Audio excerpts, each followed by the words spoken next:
Жастық шақта өмірдің бар қызығы әлі алда деп ойлаймыз. Сондықтан біз қазіргіге аса мән бермей көптеген істі кейінге қалдыра береміз.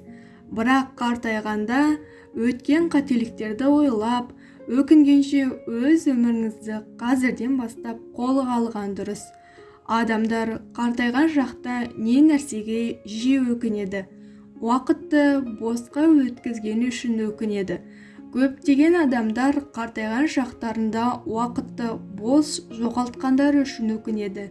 Бітпейтін кештер, жалқаулық, дұрыс емес қарым-қатынас, қартайған уақыттарында көпшілігі өз уақыттарын тиімді қолданбағандары үшін өкінеді. Сіз де қартайған шағыңызда өкінбес үшін қандай мақсатқа жеткіңіз келетінін анықтаңыз. Жаңа тілдер үйренуге, спортқа, кітап оқуға және сізді дамытатын басқа да істерге көбірек уақыт бөлуге тырысыңыз. Аз саяхаттаған үшін өкінеді. Көпшілік қарт кісілер жас кезінде аз саяхаттаған үшін өкінеді. Адам саяхаттаудан керемет әсер алады. Өзіне көптеген жаңалық ашады. Мүлдем өзгеше тәжірибе алады. Денсаулыққа мән бермеген үшін. Жастық шақта бізге ағза әрқашан осындай мықты, сымбатты және сау болатындай көрінеді. Ал негізінде денсаулықты күтуді жас кезден бастау керек. Бұл сіздің қартайған кезіңізде де жас көрінуіңізге көмектеседі. Спортпен айналысыңыз, таза ауада серуендеуден бас тартпаңыз. Жүйелі түрде дәрігерлерге қаралып тұрыңыз. Отбасына жеткілікті уақыт бөлмеген үшін. Отбасы осы өмірдегі ең кереметтің бірі. Әр адам үшін өз отбасы, өз үйі әрқашан оның өмірінің маңызды бір бөлігі болып қалады.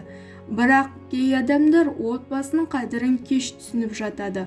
Ал біреулер жақындарын қатты жақсы көрсе де, ол жайлы ашып айта бермейді. Алайда көпшілік адам қартайған шақта уақытында жақындарына қажет қолдау мен махаббат көрсете алмаған үшін өкінеді. Жақсы көрмейтін іспен айналысқан үшін.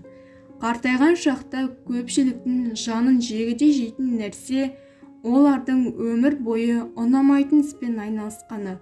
Мамандық таңдау әр адамның өміріндегі ең қиын және жауапты сәттердің бірі. Әрине, қазір заман бөлек, қай кезде болмасын, не нәрсені болса да, тіпті үйден шықпай-ақ үйренуге мүмкіндік бар. Бірақ бұл мамандық таңдаудың маңыздылығын жоққа шығармайды.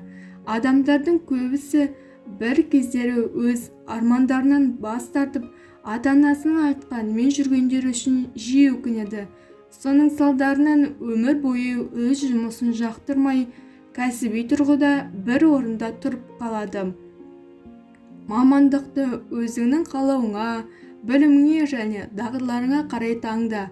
Өзіңнің жеке өмірлік жолыңды анықтау кезінде басқалардың тәжірибесіне азырақ мән беріп, өзің үшін шынымен де маңызды нәрсе туралы ойла. Жұмыста күніңіздің көп уақыты өтеді. Егер ол жұмыста өзіңізді қажет сезінбесеңіз, қазірден бастап әрекет етіңіз. Қазақ тіліндегі арнаның дамуына өз үлесіңізді қосып, каналға тіркеле кетіңіз.